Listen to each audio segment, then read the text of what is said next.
Bonjour à toutes et à tous. Merci d'assister à nouveau ou pour la première fois au dialogue MR21. Dernier dialogue de la saison. Et on a le très grand plaisir d'accueillir Danielle Linhart, sociologue et directrice de recherche au CNRS sur le sujet du télétravail, qui est un sujet qui nous tenait vraiment à cœur dans le cadre des dialogues qu'on envisageait de mener. Et donc, ça sera une très belle clôture de cette session, première session avant la pause estivale. Juste avant de démarrer l'échange, je vous rappelle ce qu'est le MR21. Donc, c'est un mouvement qui rassemble, une communauté qui rassemble des managers de différentes structures, entreprises, ONG, associations, qui sont intéressés par les pratiques de développement durable et RSE et par faire évoluer les modèles au sein de leur entreprise à travers un certain nombre de questionnements, de réflexions. Et l'objectif des dialogues est bien d'alimenter tous ces questionnements, ces réflexions pour faire avancer le modèle durable d'entreprise. Donc, vous pouvez retrouver et suivre les activités du MR21 sur LinkedIn, sur Twitter et sur Facebook. Alors, on a un slide qui indiquait ça, mais je vous le repasserai à la fin de la session. Mais n'hésitez pas à nous suivre. Les conférences, donc les différents dialogues font l'objet d'un replay. Donc, vous pouvez suivre le dialogue précédent sur le site mr21.org. Voilà, super. Donc, le site mr21.org, la page Facebook Manager MR21, le LinkedIn MR21 Manager Responsable et @réseau MR21 sur Twitter. Donc, merci à nouveau, Danielle, d'avoir accepté de participer à ce dialogue. Le télétravail, évolution libératrice ou aliénante du travail. Le constat qu'on a fait, c'est qu'avant la crise du Covid-19, 3% des salariés étaient en télétravail et on est arrivé pendant cette période de confinement et sans doute post-confinement à 20% de salariés en télétravail. Alors, ce qu'on a entendu beaucoup au tout début, c'est une vision très positive de ce télétravail qui était presque en train de résoudre tous les problèmes du management, du transport, de la qualité de vie, etc., etc. Notre point de vue a été de se dire, mais questionnons un peu plus tout ça. Et les discussions en cours aujourd'hui montrent qu'il y a un certain nombre de questions et de controverses qui sont posées par ce sujet, notamment sur la question du sens et de l'organisation du travail, sur la question du mode de management, mais aussi la question du lien social. Et ce sont ces sujets-là qu'on a voulu instruire en invitant afin de repenser le sujet, et surtout au moment où il y a de nombreux accords d'entreprise en cours, une négociation sans doute sur une nouvelle loi encadrant le télétravail, et donc comment on articule tout ça. Donc, pour démarrer peut-être, Danielle, démarrer par un bilan du télétravail pendant la crise Covid. Est-ce qu'on peut tirer d'ores et déjà des leçons générales de cette période?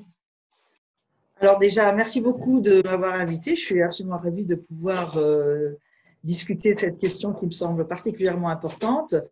Évidemment, à l'heure actuelle, beaucoup de gens pensent que l'on peut tirer des leçons de la situation actuelle où un nombre particulièrement important de salariés ont pu, entre guillemets, bénéficier du télétravail. Alors, je mets entre guillemets parce que je ne suis pas sûre que le bénéfice soit de la nature de celui qu'on imagine. Je pense que le taux de réponse très positif, parce qu'il y a eu des enquêtes qui ont été faites, le taux de réponse très positif en termes de satisfaction des télétravailleurs vient du fait qu'on était dans une situation totalement exceptionnelle et que la majorité des gens qui pouvaient profiter du télétravail se sentaient en sécurité, étant donné que l'extérieur était menaçant. Il y a toujours, malheureusement, cet ennemi invisible du coronavirus.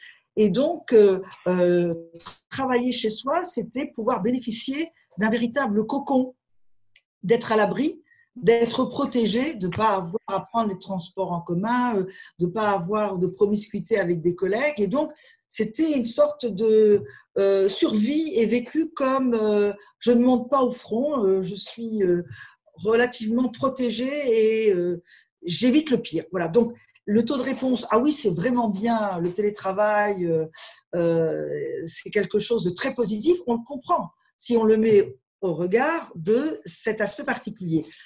Autre élément particulier aussi quand les gens disent mais il y a quand même beaucoup de problèmes. La nature des problèmes qu'ils mettaient en avant était elle aussi particulière et pas celle qu'on retrouve traditionnellement dans le cadre du télétravail, puisque les gens disaient c'est quand même difficile de télétravailler quand on a des enfants en âge de scolarisation à qui on doit faire cours, qui sont confinés à la maison, quand on doit leur faire des repas, quand on doit, etc., etc. C'est-à-dire on mettait en avant toute une série de problématiques, de problèmes qui étaient liés à la période de confinement, parce que d'habitude, quand on télétravaille, on n'est pas supposé être submergé par la famille, on n'est pas obligé de faire à manger à tout le monde, donner des cours, etc. Donc, je pense pour ces deux raisons que vouloir tirer des conclusions et des généralités à partir de ce qui a été vécu dans le cas particulier du confinement n'est pas tout à fait légitime. Alors justement, si on se met maintenant dans cette période post-confinement, alors si tant est qu'elle soit complètement post-confinement, puisqu'on voit bien que la transition est quand même un peu longue, on voit quand même qu'émergent beaucoup d'accords d'entreprise, de négociations, de tribunes disant finalement, ce télétravail, il est assez génial, continuons-le et remettons finalement en cause le modèle de travail qui préexistait, vendons nos mètres carrés de bureau puisque maintenant les gens vont rester chez eux. Et du coup, quelle est votre analyse à vous des risques et limites inhérents à un télétravail qui serait généralisé, comme on peut en voir les prémices dans certaines entreprises? Alors, il y a les risques, et puis avant juste de voir les risques, il y a aussi les raisons qui font que. Pourquoi est-ce que les gens, même en dehors du confinement et de cette expérience particulière, ne seraient pas contre? Il faut aussi analyser la période juste précédente qui a été, je crois, une période de dégradation de la qualité de l'espace de travail. C'est-à-dire que la généralisation des open space avec certaines conditions de flex office, de nombre de bureaux moindre que le nombre de collègues et de salariés, qui faisait que chacun essayait d'arriver plus tôt que les autres pour avoir un poste et puis pour avoir un poste pas trop désagréable en termes d'environnement. La problématique de la qualité de la vie dans l'espace de travail, elle était importante. Pardon. Moi, j'ai souvent entendu dans mes interviews des gens qui disaient l'open space, c'est du bruit, de la difficulté de concentration, des regards intrusifs dans mon travail, c'est parfois même des odeurs de parfum, etc., etc. C'est difficile, c'est l'absence totale de moments d'intimité où on peut se relâcher, faire une petite pause, souffler, etc. Donc, c'est vrai qu'on a vu progressivement se détériorer un peu la qualité pour les employés, pour les cadres, pour les techniciens, donc la qualité de l'espace du travail. Donc, voilà, se dire à la maison, c'est peut-être pas si mal, d'autant plus qu'il y a le problème de la fatigue, du trajet domicile-travail qui fait perdre du temps, etc. Donc, il y a effectivement des éléments qui plaideraient en faveur du télétravail. Pourquoi pas? C'est agréable, on est chez soi. Or, ce n'est pas une bonne réponse aux questions fondamentales du travail. Parce qu'il faut bien comprendre ce qu'est le travail. Le travail, c'est travailler pour autrui, avec autrui. C'est-à-dire que quand on travaille, on ne travaille pas uniquement pour son salaire, pour satisfaire ses propres besoins, mais c'est une manière de s'insérer dans la société, de prendre pied de façon légitime dans cette société, en répondant aux besoins d'autrui et en coopérant avec les autres. On est dans un milieu de travail avec une finalité de travail qui est d'être utile, de pouvoir développer une activité de qualité et donc d'être partie prenante de la société. Et pour bien mesurer et comprendre la trame de cette coopération et la trame aussi de celui à qui est destiné le travail, il faut participer d'un milieu de travail. Les psychologues disent souvent, travailler, c'est sortir de chez soi et sortir de soi, c'est-à-dire de ces petits problèmes personnels, familiaux, affectifs, domestiques, c'est s'adonner à autre chose. Donc, être confronté en permanence, si on parle de télétravail permanent, puisqu'on évoque la possibilité pour les directions de renoncer à leurs meubles, à leurs mètres carrés, donc à la logique immobilière de l'espace de travail, ça serait donc être confronté pendant 5 jours tout seul à son ordinateur, c'est-à-dire travailler avec un logiciel, avoir un travail qui, lui, ne change pas. C'est ça aussi un des problèmes principaux, c'est toute chose égale par ailleurs, c'est-à-dire un travail qui est pensé, organisé par autrui, hein, en tout cas par la hiérarchie, et puis être tout seul face à ça, sans pouvoir prendre l'avis des collègues, sans prendre conseil, sans se rassurer auprès d'un hiérarchique, sans voir éventuellement des clients à qui ce serait destiné, ça risque de mener à une sorte de déréalisation du travail, un sentiment de déréalisation et une montée en abstraction de ce travail qui perdrait de sa densité, qui perdrait de son sens, de sa finalité et qui deviendrait une simple confrontation avec un écran et avec des pratiques et une routine de travail. Et on serait dans l'espèce de face-à-face, d'épreuve solitaire de soi-même avec soi-même, avec cet intermédiaire d'un écran qui est quand même assez peu convivial et assez peu chaleureux. Donc, il y a un véritable risque de perte de vue de ce à quoi on sert, pourquoi on fait ce qu'on fait, et puis aussi, il y a le risque de perte du soutien du collectif de travail qui est là, ah, c'est dur, mais on va y arriver, on traverse des moments difficiles, on sait tous quelles sont nos contraintes, mais bon, quelque chose qui reste de l'ordre du social, parce que profondément, le travail, moi je dis souvent, un cordon ombilical qui vous relie à la société. Vous travaillez pas simplement pour gagner votre vie, mais aussi pour pouvoir vous reconnaître dans votre travail et être reconnu pour ce que vous faites dans votre travail. Et pour ça, il vous faut les autres. Il faut être immergé dans un milieu de travail et participer d'interactions, d'échanges, de questionnements.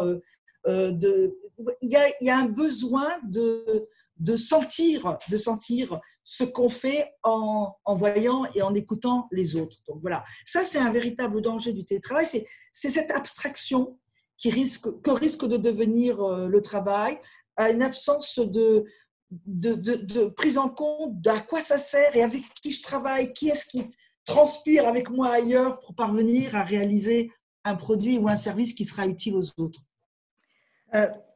Outre cette question qui préexistait à la période de cette crise sanitaire, confinement, qui était ce que vous évoquez, la dégradation des conditions de travail, en préparant cette conférence, on avait évoqué un autre sujet qui était très important avant la période de crise, qui était la question du mal-être au travail, du burn-out, etc. Comment, et l'idée qui s'est répandue un peu, c'est que finalement, j'ai des problèmes au travail. Au moins si je suis chez moi, je vais être mieux, je vais plus avoir de problème avec ma hiérarchie, je vais plus avoir de pression. Comment vous analysez également cette question ou ce mythe entre guillemets je règle tous les problèmes de mal-être au travail, de relations dans le travail en étant finalement enfermé chez moi, protégé. Alors, c'est très amusant, on n'en avait pas parlé ensemble, mais il se trouve que hier, je discutais avec des amis, psychanalystes notamment, qui me disaient il y a un phénomène qui est en train d'apparaître qui est extrêmement préoccupant. Alors, ça a un nom japonais que j'ai évidemment oublié, mais ce sont des jeunes qui refusent de sortir de chez eux, qui restent enfermés dans leur chambre. Certains, au point qu'ils demandent à ce qu'on dépose le plateau repas juste devant leur porte et qui veulent s'isoler totalement du monde. Alors, ils sont sur leur ordinateur, sur leur tablette, sur leur téléphone, en contact avec le monde extérieur, mais uniquement à travers cette informatique qui donne des interactions virtuelles. Et ce sont des gens, a priori, qui ont peur du monde extérieur, qui le trouvent effrayant, qui ne trouvent aucun plaisir, aucune satisfaction et qui se réfugient chez eux. Alors, on peut se poser la question si les salariés qui font du télétravail sont tellement enclins à vouloir rester chez eux, ne pas avoir de problème avec la hiérarchie, ne pas avoir de problème avec les collègues, tous demander la question, poser la question, pardon, de savoir si est-ce qu'il ne faut pas changer ce milieu de travail? Est-ce qu'il ne faut pas changer cette organisation du travail qui fait que on se sent tellement mal dans un milieu de travail qu'on a besoin d'être à l'abri, non pas d'un coronavirus, mais du milieu ambiant de travail. Je crois que ça nous renvoie à un questionnement sur la façon dont le travail est organisé, la façon dont il est vécu par les salariés et leur faible capacité à peser sur la définition de leur travail, la définition de leur environnement de travail, des moyens qui leur sont nécessaires. De mon point de vue de sociologue, si vous voulez se dire « je suis tellement lui à la maison », c'est renoncer à pouvoir améliorer le travail avec les autres sur un lieu de travail dédié. Et c'est une manière, c'est un repli sur soi qui en dit long sur ce qui ne va pas sur le lieu de travail. Parce que qu'est-ce que devrait être la hiérarchie? La hiérarchie, elle devrait être un soutien, un support, une aide, des moyens de coordination, de synchronisation du travail des uns et des autres. On devrait pouvoir trouver du réconfort et de la sérénité avec la hiérarchie, puisqu'elle devrait être suffisamment experte pour vous aider, pour répondre à vos questions, trouver des solutions. Et les collègues, ça devrait être pareil. On ne devrait pas se sentir en concurrence avec eux, comme c'est souvent le cas, ou en antipathie naturelle parce qu'ils vous regardent d'une manière qui n'est pas sympathique, parce qu'eux-mêmes sont confrontés à des problèmes. Or, effectivement, quand on fait des interviews, beaucoup d'interviews auprès des personnes au travail, ben, ils ne se sentent pas heureux. Hein. On parlait du burn-out, du bore-out, des risques psychosociaux, des suicides au travail. Ce n'est pas un lieu où on s'épanouit, le travail, effectivement. Et ça, c'est un vrai problème, sociologiquement parlant, mais aussi du point de vue de l'efficacité et de la performance qu'on peut attendre des salariés. Parce que des salariés qui se sentent aussi peu à l'aise dans leur travail, aussi peu chez eux dans leur travail, ne sont pas nécessairement ceux qui vont être les plus efficaces. Alors peut-être ils vont passer plus de temps à travailler tout seuls chez eux, mais parce qu'ils auront moins de facilité, ils auront moins d'aide, moins de soutien que s'ils étaient sur un lieu de travail.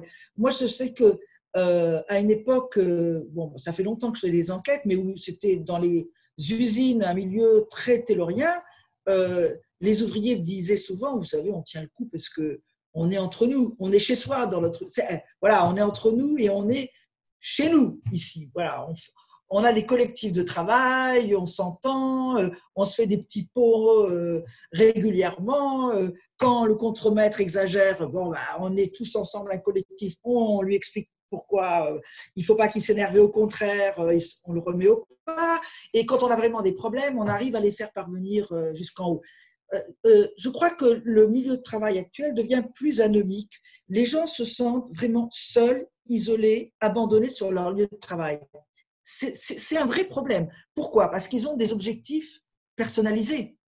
Ils ont des évaluations, elles aussi personnalisées. Donc, effectivement, la quintessence des collectifs se délite énormément. Donc, si les gens se sentent seuls et abandonnés sur leur milieu de travail, on comprend qu'ils se disent autant rester à la maison. Mais ça nous en dit long sur ce qu'il faudrait transformer sur le milieu de travail. Alors, je voudrais être clair aussi sur une chose. Je ne suis pas dogmatique. Je ne suis pas contre le télétravail par principe.